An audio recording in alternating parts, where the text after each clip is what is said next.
प्रभु राम देव भगवान अल्लाह खुदा ईश आदि नाम एक ही शक्ति के हैं। वो कैसा है, कहां है, कैसे मिलता है, किसने देखा है? ये प्रश्नवाचक चिन्ह पूर्ण रूप से हटाने के लिए अवश्य सुनिए जगत गुरु तत्वदर्शी संत रामपाल जी महाराज के अमृत वचन सर्व पवित्र धर्मों के पवित्र शास्त्रों के आधार पर।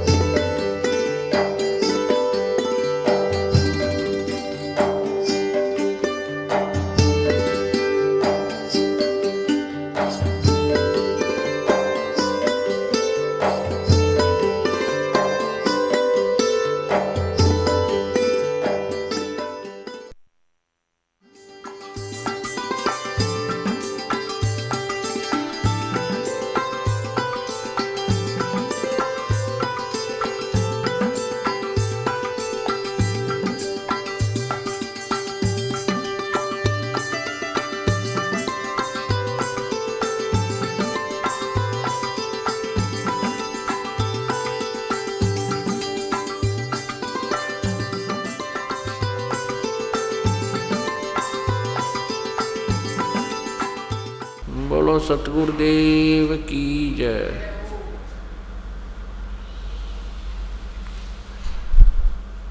बंदी छोड़ कबीर परमेश्वर जी की जय। बंदी छोड़ गरीबदास जी महाराज जी की जय। स्वामी रामदेवानंद जी गुरु महाराज जी की जय।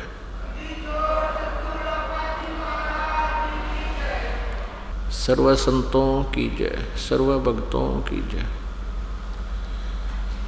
धर्मी पुरुषों की जय, श्री काशी धाम की जय, श्री छुडानी धाम की जय, श्री करौथा धाम की जय, श्री बरवाला धाम की जय। सत साहिब गरीब नमो नमो सतपुरुष को नमस्कार गुरु की नहीं। सुर नर मुनि जन साधुआं संतों सर्वसदी नहीं। सतगुरु साहेब संत सब डंडो तुम प्रणाम। आगे पीछे मध्य हुए तिनको जा कुर्बान। नराकार निर्विषम काल जार भयबंधनम निर्लेपम निज निर्गुणम। अकल अनुपवेशोन धुनम सोहम सुरति समाप्तम सकल समाना नीरतलय। उज्ज्वल हीरंबर हरदमम बेपरवा अथाह बार पार नहीं मध्यतम। ग्रीव जो सुमरे सिद्ध होई गणनायक गलता ना करो अनुग्रह सोई। पारस पद परवाना आदि गणेश मनाऊं गणनायक देवन देवा। चरण कमल लो लाऊं आद्यंत करो सेवा। परम शक्ति संगीतम हृदय सिद्धिदाता सोई। अवगत गुण अतीतम सत पुरुष निर्मोही। जगदम्बा जगदीशम मंगल रूप मुरारी। तन मन अर्पो शीशम भक्ति मुक्ति भंडारी। सुर नर मुनि जन ध्यावे ब्रह्मा विष्णु महेशा। शेष सहस मुख गावे पूजे आद गणेशा। इंद्र कुबेर सरीखा वरुण धर्म राय ध्यावे। समर्थ जीवन जी का मन इच्छा फल पावे। 33 कोटि आधारा ध्यावे सहस 88। उतरे भव जल पारा कट है यम की फांसी। 33 कोटि आधारा ध्यावे सहस 88। उतरे भव जल पारा कट है यम की फांसी। कर जोरों विनती करूं धरूं चरण पर शीस। गुरु जी राम देवानंद जी महाराज ने दियो नाम बख्शीश। कोटि कोटि सिजदा करूं कोटि कोटि प्रणाम। चरण कमल में राखियो, मैं बांधी जाम गुलाम। कुत्ता हूँ गुरुदेव का, रामपाल दास का नाम, गले प्रेम की जेवड़ी, जांखें चोआ जाऊं। तो करो तो बावड़ू, दूर दूर करो तो जाऊं, जो राखो त्यों ही रहूं, जो देव सुख। जय इब कै सतगुरु मिले, सब दुख आँखों रोए, चरणों ऊपर शीस धरो, कहूँ जो कहनी हो। कबीर गुरु जी मिलेंगे, पूछेंगे कुशलात, आदि अंत की सब कहूँ, अपने दिल की बात। गुरु जी तुम ना भूलियो,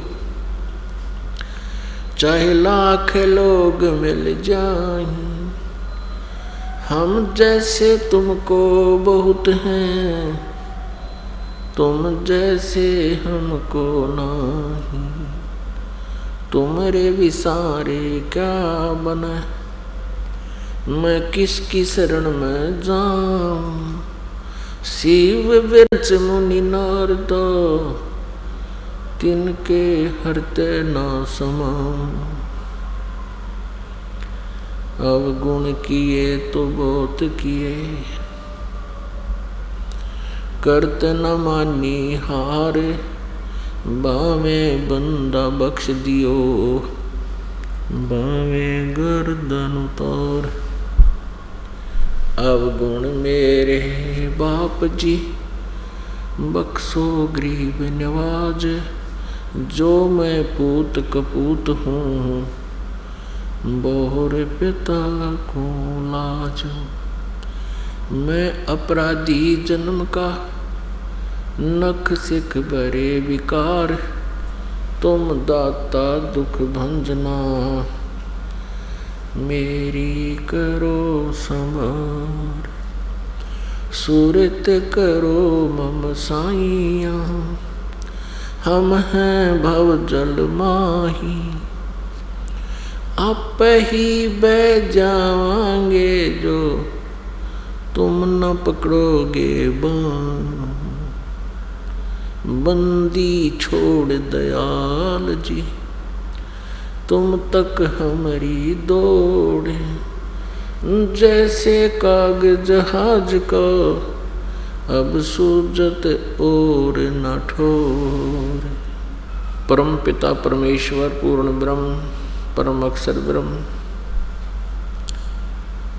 सर्व सृष्टि रचनहार कबीर देव जी की असीम कृपा से, कबीर साहब जी की असीम कृपा से हम सभी काल के जाल में फंसे हुए प्राणियों को तत्व ज्ञान रूपी एक नई दिशा हमें प्राप्त हुई है। उसी परमेश्वर ने स्वयं कृपा करके अपने गुण अनुसार कि वो प्रत्येक युग में आते हैं, अपनी जानकारी यानी परमात्म तत्व को स्वयं ही बताते हैं और आत्म ज्ञान भी वही प्रदान करते हैं। आत्म ज्ञान क्या होता है, परमात्म ज्ञान क्या है? आत्म ज्ञान है अपने विषय में जानकारी, हम कहाँ से आए हैं, हमारा यहाँ जन्मने और मरने के पीछे क्या कारण है, इसकी क्या आवश्यकता है। मृत्यु के उपरांत ये प्राणी कहाँ जाता है, इसकी क्या दशा होती है, इस प्राणी को क्या करना चाहिए, मानुष जीवन प्राप्त करके इसने कौन से शुभ कर्म करने चाहिए, कौन से अशुभ ना करने चाहिए, ये जानकारी आत्म ज्ञान कहलाता है। परमात्म ज्ञान है पूर्ण ब्रह्म, परम अक्षर ब्रह्म की जानकारी। परम अक्षर ब्रह्म यानी परमात्म तत्व की जानकारी केवल स्वयं परमात्मा ही आकर देता है। ये हमारे सभी सद्गुरु साक्षी हैं इस बात की। पवित्र वेदों में यही प्रमाण है। ऋग्वेद मंडल नंबर 9 सूक्त नंबर 86 मंत्र 26 और 27 में, ऋग्वेद मंडल नंबर 9 सूक्त 82 मंत्र 1, 2, 3 में, ऋग्वेद मंडल नंबर 9 सूक्त नंबर 96 मंत्र 16 से लेकर 20-21 तक, ऋग्वेद मंडल नंबर 9 सूक्त नंबर 1 मंत्र नंबर 8 और 9 में, ऋग्वेद मंडल नंबर 9 सूक्त नंबर 20 मंत्र नंबर 1 में, और भी अनेकों स्थानों पर उस परमेश्वर की जानकारी है कि वो परमात्मा कबीर देव है, कबीर साहब है। वेद उसे कबीर देव लिखते हैं, हम अपनी मातृभाषा में उसी परमात्मा का नाम कबीर साहब बोलते और लिखते हैं, क्योंकि हम अपनी मदर लैंग्वेज में, मातृभाषा में वह को हम वह बोलते हैं। पूरे पंजाब में,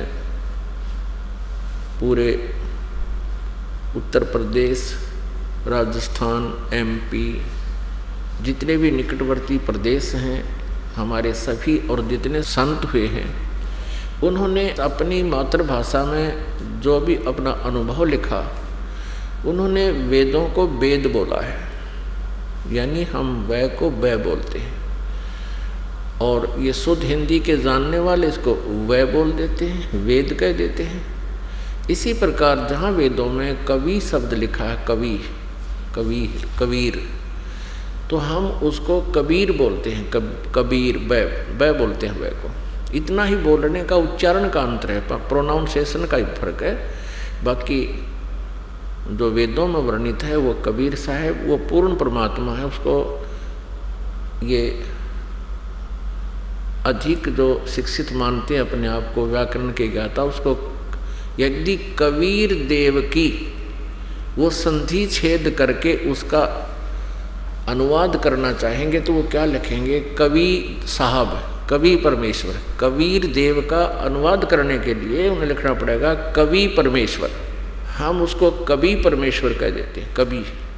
लेकिन वेदों में जैसे यजुर्वेद है, यजु अलग लिख दें, र हटा दें, अपसर्ग लगा दें, और वेद अलग लिख दें प्लस करके, तो इसका अगर हम आगे कोई अनुवाद करेंगे तो यजुर्वेद ही लिखना पड़ेगा, उस र को हम मिटा नहीं सकते। ऐसे ही कबीर देव जहाँ लिखा है, हम उसको कबीर देव बोलते हैं, कबीर देव। फिर हम देव को, परमेश्वर को, चाहे साहब को, हम कबीर साहब कहने लगे, कबीर देव की बजाय कबीर साहब कहने लगे, कबीर परमेश्वर कहने लगे। तो इस प्रकार इसको अपभ्रंश भी नहीं कह सकते, क्योंकि हम अपनी लैंग्वेज को अपभ्रंश नहीं मान सकते। तो ऐसे ये कबीर देव नाम परमात्मा का है, कबीर साहब को, कबीर देव को। तो वो कबीर देव, वो कबीर साहब अपने सतलोक से चलकर आता है, सत साधना करने वाले साधकों के सब विघ्नों को नाश करता है, अपने शरीर को सरल करता हुआ। क्योंकि परमात्मा का जो वास्तविक शरीर है, वास्तविक जो नूर है शरीर का, सतलोक में साकार है परमात्मा। और ये राधा स्वामी पंथ, धन धन सतगुरु पंथ, ये निरंकारी पंथ और अन्य भी जो अपने आप को विद्वान बताते हैं, मंडलेश्वर कहते हैं, परमात्मा को निराकार बताते हैं। जबकि पवित्र वेद, पवित्र कुरान शरीफ और पवित्र बाइबल, पवित्र गुरु ग्रंथ साहिब, ये हमारे मुख्य सदग्रंथों में से हैं। तो ये सभी परमात्मा को नर आकार बताते हैं, मनुष्य दृश्य है, तो वो वास्तव में ऐसा ही है। तो ऋग्वेद मंडल नंबर 9 सूक्त नंबर 86 मंत्र 26-27 में लिखा है कि यज्ञ करने वाले यजमानों के लिए परमात्मा, यानी सत्य साधना करने वाले भक्तों के लिए, भक्ति करने वाले, यज्ञ माने धार्मिक अनुष्ठान, धार्मिक अनुष्ठान अर्थात साधना करने वाले साधकों, यजमानों अर्थात भक्तों के लिए परमात्मा उनके करने वालों के विघ्नों का नाश करता हुआ उनके रास्तों को सुगम करता है, उनके सब विघ्नों को नाश करता है, उनके रास्तों को सुगम करता है, यानी उसके रास्ते खोल देता है।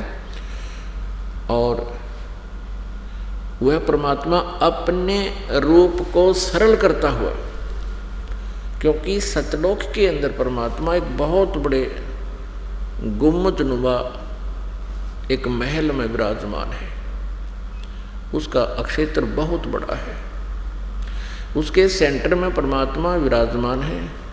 और सतपुरुष परमेश्वर को इसलिए कहते हैं वो अविनाशी प्रभु है। और सतपुरुष यानी परम अक्षर ब्रह्म कहो चाहे उसको सतपुरुष कहो, उनके एक रोमकूप में इतना प्रकाश है, इतना नूर है, करोड़ सूर्य करोड़ चंद्रमा मिला दे तो भी उनकी रोशनी परमात्मा के एक रोमकूप के प्रकाश के सामने फीकी रहे। वो ऐसा स्वरूप है परमात्मा का, नर आकार है। तो एज इट इज यदि प्रभु यहाँ आ जाएं तो हम कुछ नहीं देख सके, हमारी आंखें बंद हो जाएं। जैसे उल्लू सूर्य के प्रकाश को और सूर्य को नहीं देख सकता, तुरंत ऑटोमेटिकली बंद हो जाती है उसकी आंखें। तो उस परमेश्वर के उस नूर को हम चरम दृष्टि से नहीं देख सकते, नहीं सहन कर सकते।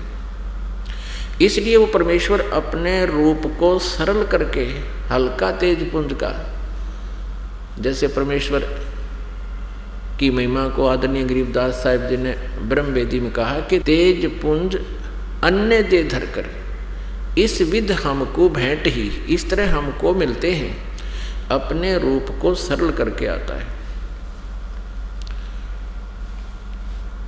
और वह कबीर देव परमात्मा, वो कबीर देव, वो कबीर साहब, कबीर परमेश्वर यहाँ विद्युत के समान क्रीड़ा करता हुआ भक्तों को, अच्छी आत्मा को, पुण्य आत्मा को प्राप्त होता है। और वो परमात्मा तीसरे मुक्ति धाम में विराजमान है, वहाँ एक देशीय है। इस प्रकार वो परमात्मा हमें ज्ञान का उपदेश देते हैं, हमें यथार्थ ज्ञान देते हैं। तो परमात्म तत्व को, परमात्म तत्व अर्थात अपनी जानकारी परमेश्वर स्वयं ही देने के लिए आते हैं। श्रीमद् भगवत गीता अध्याय नंबर 4 के श्लोक नंबर 32 में है बताया कि गीता ज्ञानदाता कह रहा है कि मैंने जो गीता अध्याय नंबर 4 के श्लोक 25 से लेकर 31 तक जो भी जानकारी दी है कि कोई तो देवताओं की पूजा करता है, कोई योग अभ्यास ही करता है, कोई स्वाध्याय ही करता है, कोई अहिंसावादी तीक्ष्ण व्रत ही करता है, मुंह पर पट्टी बांध कर नंगे पैरों घूमना ही अपना कर्म समझता है, अच्छा भक्ति मार्ग समझते हैं। और ये सभी साधक अपनी अपनी साधनाओं को पाप नाशक जानते हैं, क्योंकि यदि वो अपनी साधना को वो ठीक ना समझें, अच्छी ना समझें तो साधना बंद कर देंगे, कर ही नहीं सकते। इसलिए वो अज्ञानतावश अपनी अपनी साधनाओं को पाप नाशक जानकर ही कर रहे हैं, उसको ऐसा जानते हैं।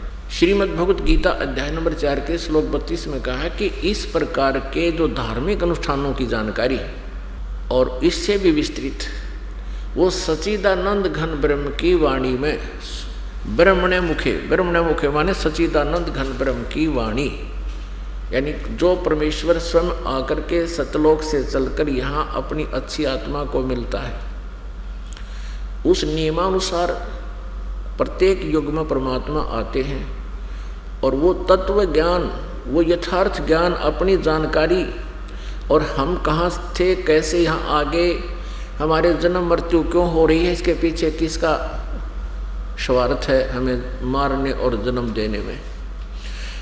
ये परमात्म ज्ञान है। इसमें आत्मज्ञान भी, परमात्म ज्ञान के अंदर आत्मज्ञान भी और सभी परमात्म ज्ञान भी, दोनों का समावेश हो जाता है। तो उस परमेश्वर ने आके हमें जानकारी दी है कि तुम यहाँ के निवासी नहीं हो। ये पृथ्वी लोक सबसे घटिया स्थान है। यहाँ पर कभी फ्लड आ जाती है, कभी गर्मी सताती है, कभी इतना अकाल गिर जाता है, त्राही त्राही मच जाती है, टक्कर मार मार कर मर जाते हैं, कहीं साइक्लोन आ जाते हैं, कभी भूकंप आ जाते हैं, कोई दुर्घटना मर जाते हैं, कई महामारियों के अंदर नष्ट हो जाते हो। किसी का पुत्र मर रहा है, किसी की पुत्री मर गई है, किसी की बेटी विधवा हो गई है, किसी का कुछ हो गया, किसी के हाथ कट गया, किसी की आंखें फूट गई। कोई पशु पक्षी बनकर कितना घोर कष्ट उठा रहे हो। ये लोग ठीक नहीं है, ये स्थान ठीक नहीं है। तुम इसको व्यवस्था अनुसार विवश होकर के, आपके पास कोई विकल्प नहीं था, इसलिए आप जी ने इस प्रोसेस को, मरने और जीने को, दुर्घटनाओं को और किसी प्रकार की प्राकृतिक आपदाओं को आपने स्वीकार कर लिया कि ऐसा यहाँ होता ही है, होता ही रहेगा। मर गए वो मर गए, हम ठीक हैं। परमात्मा ये बताते हैं कि वो मर गए जो किसी भी कारण से मृत्यु को प्राप्त हुए हैं, क्या वो भी तो आप ही की तरह रह रहे थे और वो मृत्यु को प्राप्त हो गए। आप अपने आप को कुशल मान रहे हो। आपने उनसे अलग कौन सा भिन्न, अलग से कौन सा और प्रोटेक्शन का जो तरीका अपना लिया, आपने कौन सा साधन अपना लिया जिससे आप उस आपदाओं में नहीं आओगे जो पहले वाले आ चुके। यहां हमारे पास कोई उत्तर नहीं है, क्योंकि हम विवश हैं। परमात्मा हमें याद दिलाने आए थे, आते रहते हैं कि तुम सतलोक के रहने वाले हो। सतलोक में बुढ़ापा और मृत्यु नहीं होता, सदा युवा रहते हो, निरोग शरीर रहता है, स्वस्थ रहते हो, कोई बीमारी नहीं। उसको अनामय देश भी कहते। अनामय का अर्थ होता है रोग रहित। आमे माने बीमारी, अनामय माने बीमारी ना हो जिसमें, यानी स्वस्थ, अन आमे। तो पुण्यात्मा, हम उस लोक में रहा करते, हम कभी वृद्ध नहीं होते थे, हम कभी मृत्यु को प्राप्त नहीं होते थे। और यहाँ हमारे ऊपर ये दोनों ही कहर टूटते हैं। हम वृद्ध भी होते हैं और मृत्यु भी होती है, जो हमें पसंद बिल्कुल नहीं। तो इसका विकल्प बताया परमात्मा ने कि तुम ये साधना करो, ये क्रियाएं प्रारंभ करो जो मैं तुम्हें बताने आया हूं। इसके करने से फिर आप सदा के लिए जरा और मरण से छूट जाओगे। जरा मीन बुढ़ापा, वृद्धावस्था, और मरण मीन मृत्यु। तुम जरा और मरण से छूटना चाहते हो तो जैसे मैं तत्व ज्ञान में बता रहा हूं ऐसे साधना कीजिए। गीता ज्ञान दाता ब्रह्म भी इसी बात का समर्थन कर रहा है। श्रीमद् भगवत गीता अध्याय नंबर 7 के श्लोक नंबर 29 में, 29 में गीता ज्ञान दाता अर्जुन के माध्यम से हम सभी को संदेश दे रहा है कि जो व्यक्ति जरा और मरण से छुटकारे के लिए प्रयत्न करते हैं, साधना करते हैं, वे उस ब्रह्म से यानी तत्व ब्रह्म से और पूरे अध्यात्म ज्ञान से और सभी प्रकार के कर्मों से परिचित हैं। मैं तो तुम्हें बता रहा हूँ, गीता जी अध्याय नंबर 4 के श्लोक नंबर 34 में कहा कि अर्जुन उस ज्ञान को जिसको परमात्मा स्वयं अपने मुख कमल से उच्चारण करके सुनाता है। इसलिए गीता जी अध्याय नंबर 4 के श्लोक नंबर 32 में उसको ब्रह्मणे मुखे कहा है। और इन अनुवादकर्ताओं ने अज्ञानतावश इसका अर्थ गलत कर दिया। ब्रह्मणे मुखे का अर्थ कर दिया वेद की वाणी। नहीं, ब्रह्म माने परमात्मा, और परमात्मा का अर्थ वेद करना अज्ञानता का सूचक है। जैसे राजा और एक राजा का विधान होता है, संविधान। जहां राजा का प्रसंग हो और वो प्रसंग को ना समझकर अनुवाद करता, राजा का अर्थ संविधान कर देता है कि संविधान की वाणी में अर्थ लिखना था, वहां राजा की वाणी में राजा का आदेश ना लिख करके संविधान की वाणी लिखता है, तो वो गलत कह रहा है। क्योंकि राजा का अर्थ संविधान नहीं होता, ब्रह्म का अर्थ प्रभु होता है, इसका अन्य अर्थ नहीं होता। जहाँ पर इन्होंने अन्य अर्थ किए हैं वो गलत किए हैं, तत्व ज्ञान के अभाव से किए हैं। और जितने भी शब्द कोशों में भी कहीं इन्होंने ऐसी त्रुटि की है तो इन अज्ञानियों के द्वारा किए गए शब्दार्थों से ही उन्होंने रेफरेंस दे रखे। शब्द कोशों में भी लिखा है कि ऐसा अनुवाद उस गीता अध्याय इतने में किया हुआ, इसलिए मैं भी शब्द कोश में उसी के आधार से इसका अर्थ ऐसा कर रहा हूं। तो वो गलत कर दिया, शब्द कोश भी गलत बना दिए, शब्दार्थ गलत हो गए। तो यहां सच्चिदानंद घन ब्रह्म की वाणी में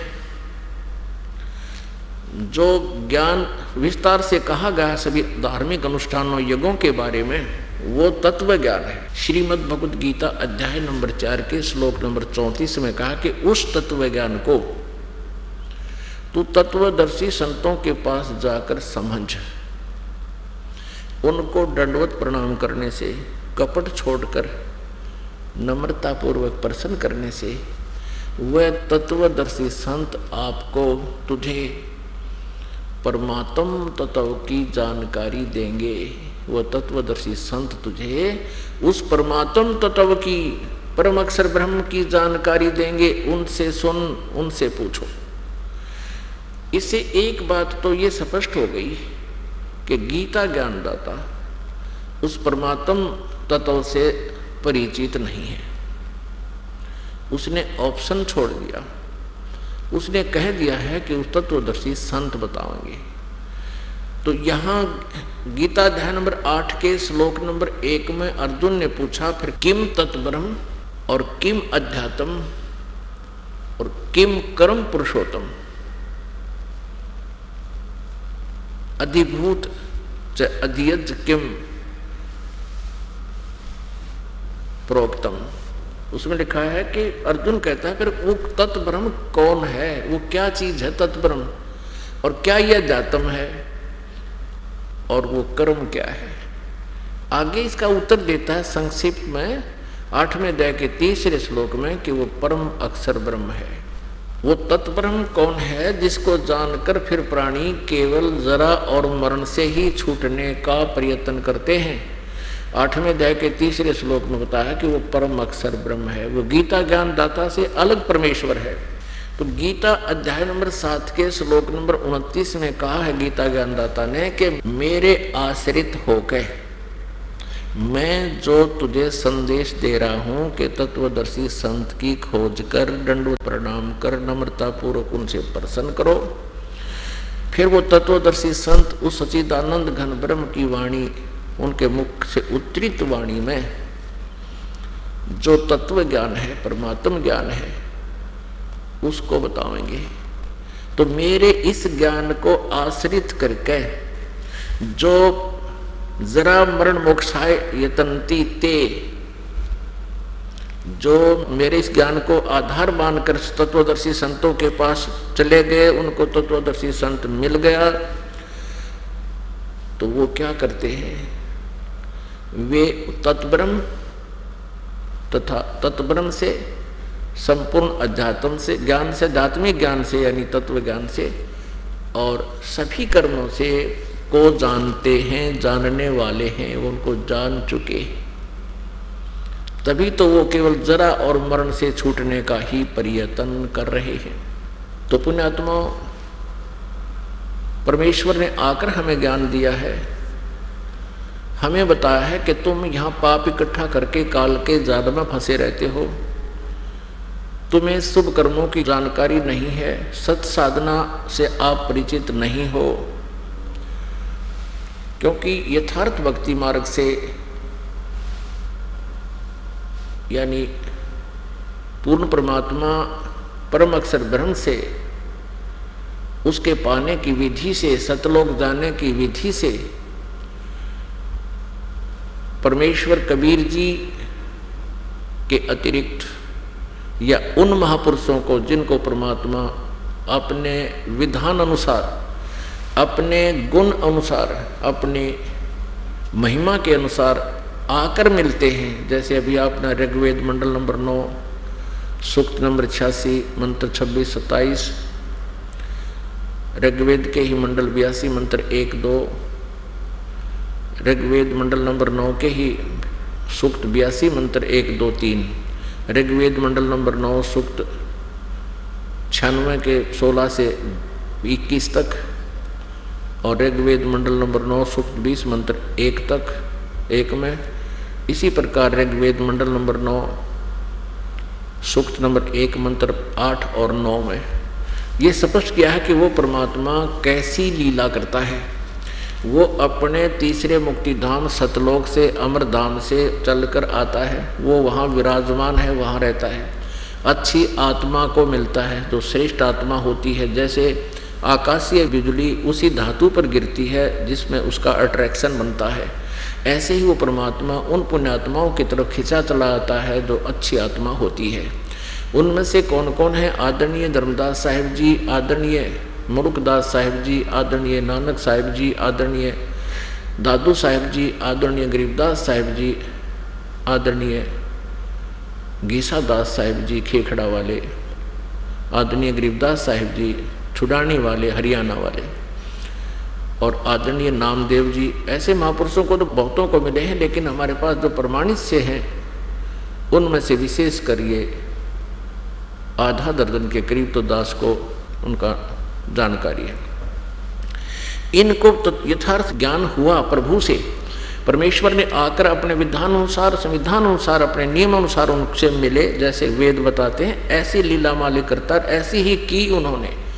वेद तो इस दास ने अभी देखे हैं 2-4 वर्ष से, और ये लीला 600 वर्ष पहले परमात्मा ने की हुई है, और प्रत्येक युग में उन्होंने की है। वो स्वयं अपना प्रमाण दे रहे हैं अपनी सच्चिदानंद घन ब्रह्म की वाणी में, अर्थात कबीर वाणी में, कि वो परमात्मा ऐसे करता है, वो ऐसे ही उन्होंने किया हुआ है। तो उन महापुरुषों को छोड़कर जिनको परमात्मा विधान अनुसार मिले हैं और जिन्होंने परमेश्वर के ज्ञान को स्वीकारा है, उसके अतिरिक्त कोई भी इस तत्व ज्ञान से, परमात्म ज्ञान से परिचित नहीं है। यहाँ तक कि श्री ब्रह्मा जी, श्री विष्णु जी, श्री शिव जी, दुर्गा जी, श्री देवी जी और अन्य ऋषि और ब्राह्मण कोई भी परिचित नहीं है इस तत्व ज्ञान से। ये सभी डलेड हो रहे हैं। परमेश्वर अपनी वाणी में कहते हैं, चारों युग में संत पुकारे, कूक कहा हम हेल रे, हीरे माणिक मोती बरसे, ये जग चुगता ढेल रे। सच्चिदानंद घन ब्रह्म की वाणी में, अर्थात कबीर वाणी में, जिसको सूक्ष्म वेद भी कहते हैं, उसमें ये यथार्थ ज्ञान सत साधना लिखी है, और उसमें पूर्ण परमात्मा के पाने की, जरा मरण से छूटने की सब साधना, सब विधि विस्तार से कही गई है। और उस साधना को ना करके, वो साधना तो है हीरे मोती माणिक लाल बहुमूल्य समझो,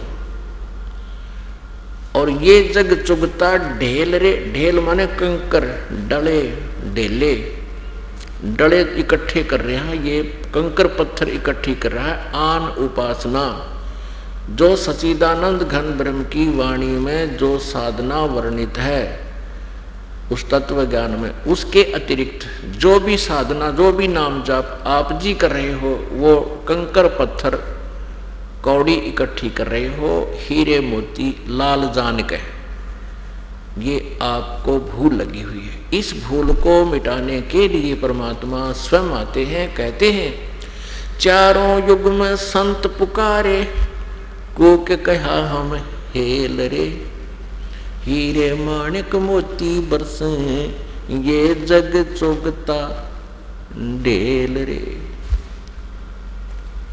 अपनात्मा बच्चा जब तक किसी कक्षा में पढ़ रहा है तब तक वो अपने सिलेबस को रिपीट करता रहता है। उस सिलेबस से उसका पीछा तभी छूटता है जब वो सक्सेस हो जाता है, सफल हो जाता है, उत्तीर्ण हो जाता है। आप जी अभी शिक्षा में हो, आप अभी पढ़ रहे हो, आपका एग्जाम, आपकी परीक्षा होगी कब? जब आपकी मृत्यु होगी। जब तक आपका शरीर नहीं छूटता तब तक आप विद्यार्थी हैं, और विद्यार्थी का कर्तव्य बनता है कि उस सिलेबस को बार बार आवर्ती करता रहे, रिपीटेशन करता रहे, उसको सुनता और पढ़ता रहे। तो फिर परीक्षा में वो बालक, वो विद्यार्थी आसानी से सफल हो जाता है। जब आप यहाँ से संसार छोड़कर चलोगे तब आपकी परीक्षा प्रारंभ होगी, और उस समय आपने जैसा भी अपने जीवन में ज्ञान सुना है, भक्ति की है, जैसे भी आपकी वृत्ति मन की स्वभाव रहा है, वो सूक्ष्म शरीर में ऐसा ही क्रियाएं आप करोगे। जैसे आप सौपन में, जैसे जिसकी दिनचर्या जैसी होती है तो सौपन में भी वो ऐसे ही बोलता है, ऐसे ही बिरड़ाता है। एक समय हमारा दादाजी के भाई का पुत्र, यानी हमारा चाचा लगता था, वो खेतों में बाजरे का रखवाला रहता था। पहले चिड़ियाएं बहुत सताया करती थी, और उसके ऊपर एक मंच बनाकर लकड़ का, उसको डामचा कहा करते, जौंडा, उस पे खड़ा होकर के चिड़ियाओं को हलकारा करता था, उनको डराया करता था, आवाज़ लगाता था, हुर्र, और ऐसे उसमें गिलोल से गोफिया होता है वो मारा करता था, फटका करता था से, जिससे वो भाग जाती थी। सारा दिन ऐसे करता था, और वो सादा सा आदमी था। ऐसे एक दिन हम ऊपर पढ़ रहे थे, यही सितंबर का महीना था, रात्रि का समय था। वो आके ऊपर छत पर सो गया, हम चौबारे के आगे बाहर दीपक जलाकर पढ़ रहे थे। 12-1 बजे तक हम जागते रहे, पढ़ते रहे, तो एकदम उसने ऐसा जोर से करा, हुर्र, हम एकदम डर गए, कूद के पड़े, क्या हो गया चाचा को। हमने उसको उठाया, हमने कहा क्या हो गया काका, तेरा क्या हो गया? वो ऐसे ऐसे कहने लगा, भाई मैंने ऐसे सोचा, मैं खेतों में खड़ा हूँ और चिड़िया बाजरे को खा रही है, मैंने जोर से आवाज़ लगाई उनको डराने धमकाने के लिए, इसलिए मैंने सपना आ रहा था। तो पुण्यात्माओं, जैसी रिहर्सल दिन में होती है वैसी ही रात्रि में स्वप्न में भी वैसा ही उसकी वृत्ति बनी रहती है, ऐसे ही वो बिरड़ाता है। तो ऐसे ही जैसे कोई रेढ़ी लगा रखी है, केले बेच रहा है, ले 2 के 5, 2 के 5, 20 के 10, 20 के 10, तो वो सपने में भी नहीं बोलेगा ले 20 के 10, 20 के 10, क्योंकि उसका अभ्यास बन गया। तो ऐसे आप जी ने अब अभ्यास बनाओगे, जैसा यहाँ गप्पे मारोगे तो सपने में भी वो गप्पे याद आएंगे। जब आपका यह शरीर छूट जाएगा, सूक्ष्म शरीर में आप रहोगे, तो वहां आपकी परीक्षाएं प्रारंभ होंगी। आपने जैसे जीवन काल में जैसा भी संग्रह संचन किया है, कोई बकवाद घड़ी है या मालिक को याद किया है, जैसी भी आपकी विनम्रता या अभिमान जैसा भी आपने संग्रह करके गए हो, तो वहाँ आप वैसा ही वही परीक्षा में आप लिखोगे, यानी वही आपका वैसा ही व्यवहार विचार होगा। तो परमात्मा कहते हैं मौला बैठा मोर्चे और देखे जन की भेड़, 12 कोट यम किंकर जहाँ एक नाम की खेड़। अब जैसे आप जी को सौपन आ जाता है या आपकी मृत्यु हो जाती है, तो आपको ऐसा लगेगा जैसे सौपन हो गया। तो परमात्मा कहते हैं कि जो मेरा भक्त है, उपासक है, नाम ठीक जप रहा है, साधना ठीक कर रहा है, उसकी परीक्षा लेता है भगवान। कैसे लेता कि मालिक मौला बैठा मोर्चे अपने निज स्थान से देख रहा है और देखे जन की भेड़, मानी उसका गेम देख रहा है, मैच देखता है, उसकी भिड़ंत देखता है, उसका जो है लड़ाई देखता है कि वो कैसे लड़ता है काल के दूतों के साथ। जैसे काल के दूत आते हैं साधक के पास, सौपन सा बन जाता है, एकदम उसको वो अचेत हो जाता है जब वो लेने आते हैं, और वो गलती से आ भी गए आपके पास, तो प्रभु ये देखते हैं कि वे कौन सा हथियार प्रयोग करेगा इनको भगाने का। अब जिन्होंने सत्साधना की हुई है और ये ज्ञान आधार है कि ऐसी आपत्ति में आपने परमात्मा को याद करना चाहिए। यदि आप वहां कहते हैं हाय री मां मर गया, मैंने बचाइयो बचाइयो, तो मां तो वहां आपको बचा नहीं पाएगी, ना पिताजी बचा पाओगे, ना कोई भाई, ना राजा है तो कोई सेना भी नहीं बचा पाएगी वहां पर आपको। तो ये तो होगा आपका फेल हो जाना। यदि आपने किसी से पुकार दिया मुझे बचाइयो, आइयो, हे भाई आइए, हे पिताजी मर गया, हे माँ मर गया, खा लिया, मार दिया, तो आप फेल हो गए। और पास होने के लिए क्या बताया है कि एक सतनाम के सुमरण कर दो, श्वास उस श्वास का एकदम सिमरण शुरू हो जाना चाहिए ऐसी आपत्ति में। और किसका होगा? जिसने दिन में हुर कर रखी होगी तो रात में भी हुर करेगा। तो जिसने दिन में यानी अपने जीवन काल में जैसे भी परमात्मा को याद किया हुआ है, उस सूक्ष्म शरीर में भी उसको वही याद आवेगा और वही प्रैक्टिस बनेगी। तो यहाँ गरीबदास साहिब जी कहते हैं कि प्रभु परमेश्वर कबीर देव जी आप जी की परीक्षा लेने के लिए कई बार सौपन भी ऐसा बना देता है। तो ऐसी आपत्ति में हमने परमात्मा के उस सतनाम का सिमरण प्रारंभ कर देना चाहिए। जिसके पास प्रथम मंत्र है और द्वितीय नहीं मिला है सतनाम, तो प्रथम मंत्र का भी जाप आप शुरू कर दीजिए। उसी समय भी यम के दूत किसी भी प्रकार की जो आपके ऊपर आपत्ति काल डालना चाहेगा वो नहीं डाल पाएगा, आप सुरक्षित रहोगे। तो ये आपका पास होना होगा। मौला बैठा मोर्चे और देखे अपने जन की भेड़, भेड़ माने लड़ाई, उसकी तरीका देखता है, ये कौन सा फार्मूला अपना होगा। फिर उसका बता भी रहे हैं कि 12 करोड़ यम के दूत आ जाएं। 12 करोड़ हैं काल के दूत। कहते हैं सारे के सारे भी खड़े हों सामने तेरे आके, एक नाम की खेड़, खेड़ बोले ना टक्कर मारा कर, ये पशु जैसे भिड़ते हैं। और कहते हैं एक वह खेड़ है जैसे दो सांड उड़ते हैं, भिड़ते हैं, 2 भैंसे भिड़ते हैं। तो एक दूसरे का वह जो ऐसे सिर बढ़ाते हैं उसको खेड़ बोलते हैं कि उसने उसका खेड़ मारी। ये अपनी मदर लैंग्वेज है हमारी हरियाणा की देसी। तो कहने का भाव परमात्मा का है कि वो एक नाम की खेड़, सतनाम एक सिमरण कर दिया, हुआ खेड़ मार दी आपने, टक्कर मार दी 12 करोड़ के। और 12 के 12 करोड़ चक्कर काटते जाएंगे न, आपसे 100 फुट दूर जाकर खड़े हो जाएंगे। इसमें इतनी शक्ति बताई है, यथार्थ है ये बात। तो पुण्यात्मा, आप जी ने ये सिलेबस जो दास बता रहा है, ये ज्ञान आप विद्यार्थी हैं, ये दास आध्यात्मिक गुरु है, अध्यापक है। जिसको अंग्रेजी में स्पिरिचुअल टीचर बोलते हैं। आप विद्यार्थी हैं और आप जी का ये जो स्टडी पीरियड है आपके अंतिम श्वास तक है।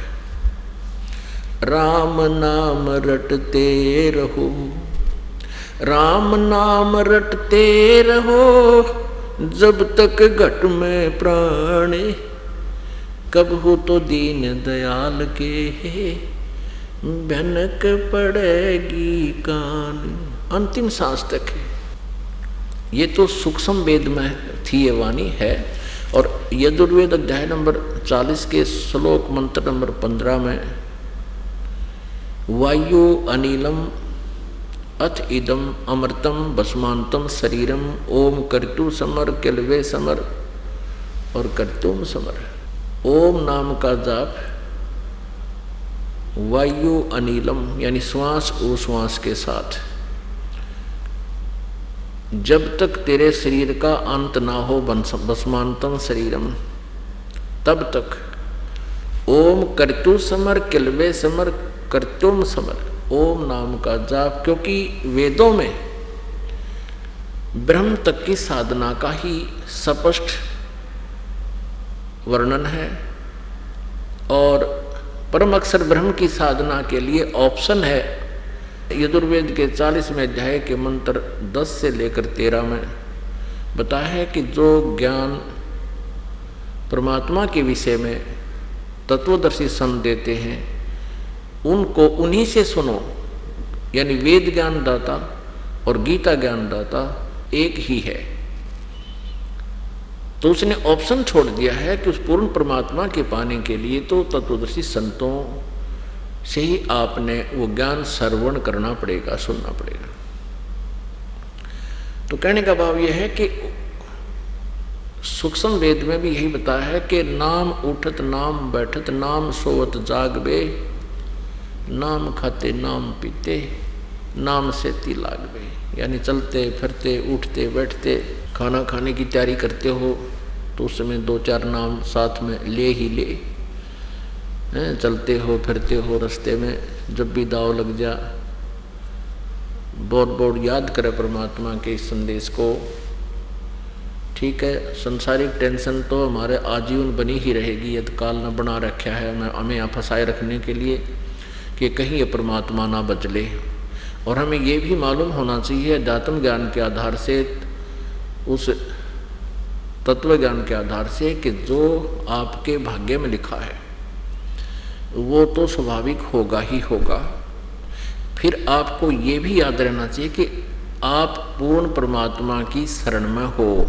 यदि आपके भाग्य में कोई भयंकर आपत्ति है, यदि आप सद साधना कर रहे हो, नाम का सिमरन भी कर रहे हो, मर्यादा में रह रहे हो, वो आपदा आपके भाग्य में है, कर्म प्रारब्ध कर्म में है तो भी नहीं होगी, क्योंकि हम उस समर्थ की शरण में हैं। तो ये इन ज्ञान के आधार से आप टेंशन को हल्का करके फिर नाम पर जोर दे सकते हो। और ऐसे आप बार बार याद करके भगवान की भक्ति, चलते फिरते उठते बैठते बस में सफ़र कर रहे हो। पहले हम क्या करते थे, दूसरे साथी जो बैठा होता सीट पर, कहाँ से आए हो, कहाँ जाओगे, क्या करते हो, कितने बच्चे हैं, आपका क्या व्यवसाय है, फिर कोई राजनीति की बातें छेड़ देते थे। यानी 2 घंटे वेस्ट करते थे। अब हमने ना तो ये पूछना कि आप कहाँ जा रहे हो, बस का पता ही है, रास्ते में उधर जा रहा है तो कहीं ना रास्ते में उतरेगा या लास्ट तक चला जाएगा। अपना नाम आपके पास है, माला छोटी सी जेब में रख है, माला ना हो तो भी कोई ज़रूरी नहीं, अपना श्वास उश्वास का सेवन या वैसे मंत्र। अगर सीट मिल जाती है तो बैठ के और इधर के अगले डंडे पर सिर और मुंह कर ले नीचे ने, अपना मंत्र करता जा। ना बोलना अगले वाले से, ना पिछले वाले से, ना बराबर वाले से, और ना झांकी में देखना खिड़की में क्या आ गया, क्या जा रहा है। ये वही ढूंढ, वही मकान, वही पेड़ पौधे, दूर की दूर देख लो और कुछ भी ना दिखे उसमें। तो इस प्रकार हम कितना सदुपयोग कर सकते हैं इस मालिक के भक्ति और भगवान के नाम का। इस ज्ञान से आप अपनी भक्ति ढेर कर सकते हो, अनमितता कर सकते हो। अमित यानी जिसके कोई वार पार ना हो, इतनी भक्ति कर सकते हो। और फिर एक सीमेंट श्वास का कितना कीमती है। आप असंख्य युगों से यहाँ कर्जवान बन गए हो इस काल भगवान के, क्योंकि आप इसके इस पृथ्वी रूपी विमान में सवार हैं और ऊपर स्वर्ग भी इसी का विमान है। ये सभी घूम रहे हैं, चल रहे हैं। इसने अपनी भक्ति शक्ति से ये विमान परमात्मा से ले रखे हैं और इनमें जो भी बैठकर सवारी कर रहा है, यात्रा कर रहा है, ट्रैवल कर रहा है, उसका कर्जा आप जी ने देना पड़ेगा। यो आपके अकाउंट में लिखता रहता है ऑटोमेटिकली एक एक सेकंड का। तो आप कितने दिन हो गए इसमें सफ़र करते हैं ना, फिर इस जो आप इसका कर्जा नहीं दे पाते हो, इसका जो आपके ऊपर लोन है वो वापस नहीं कर पाते हो, तो फिर आपको गधे कुत्ते बनाकर ये यातनाएं देता है। हम कितने कर्जवान हो गए, आपका अकाउंट आपको बता दिया जाए तो हार्ट अटैक हो जाए आपका। आज आपके ऊपर इतना कर्ज है, यानी आपके संचित कर्म शुभ और अशुभ जो वहाँ रखे हुए हैं इस काल के न्यायाधीश के पास, उनकी बहुत बड़ी संख्या है। आगे आपने क्या क्या दुख और भोगने हैं, अगर आपके यह बात जच जाए, यकीन हो जाए कि जो कहा जा रहा सच्ची है, तो आपका नींद हराम हो जाए।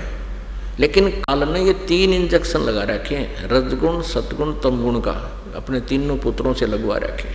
इससे आप सुनते भी रहते हो, परमात्मा आकर बताते भी रहते हैं। हमारे जैसे दासों के द्वारा भी आपके कानों के पास आवाज़ खड़खड़ाते रहते हैं, ये दस्तक दिला रहे हैं आपको, लेकिन आप विश्वास नहीं कर पाते हो कि सचमुच हम कुत्ते और गधे और सुअर भी बन जाएंगे।